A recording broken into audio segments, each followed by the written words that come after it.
I thank my friend, and it's an honor to be with you today. It's also an honor to remember the name Anwar Sadat. You know, if you're in the political business, you instantly calculate how much political capital you think you have, and you are careful in how you distribute it, because it's not always replenishable. And if you make a bad bet or take too high a risk, you could lose all of that political capital, and then some.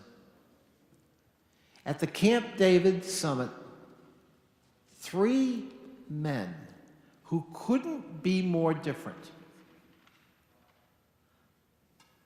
an Egyptian general committed to pursuing the interest of his country,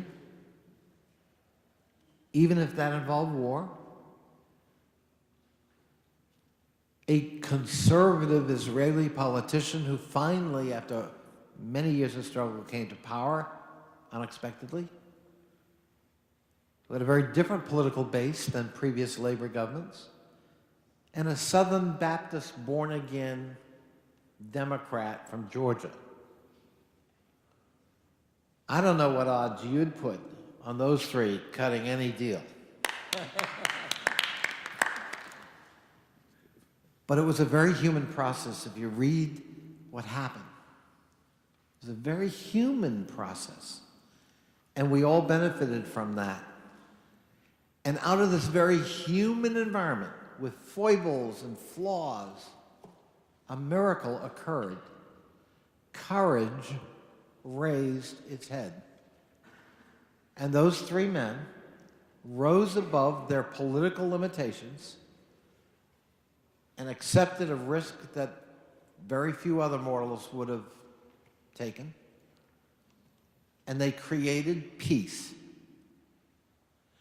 They created the most lasting peace treaty in that region to this very day. Perfect? Nothing's perfect. It was an extraordinary achievement, and Anwar Sadat, among those 3 we're honoring here today, it cost him his life. But his legacy,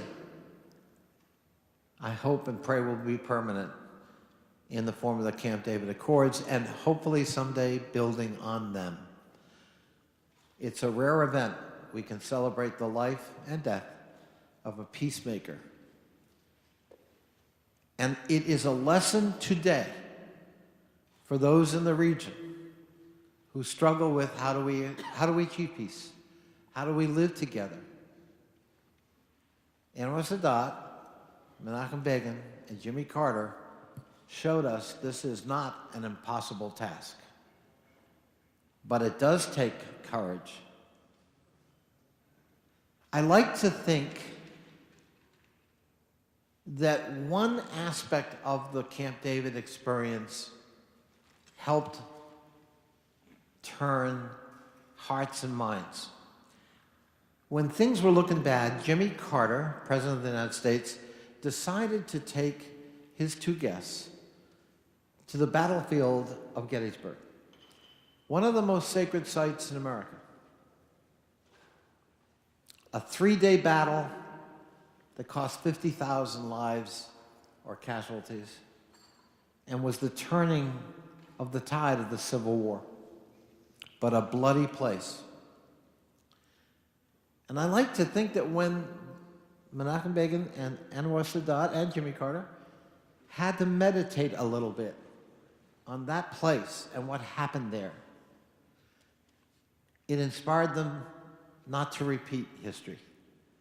It inspired them to avoid other Gettysburgs.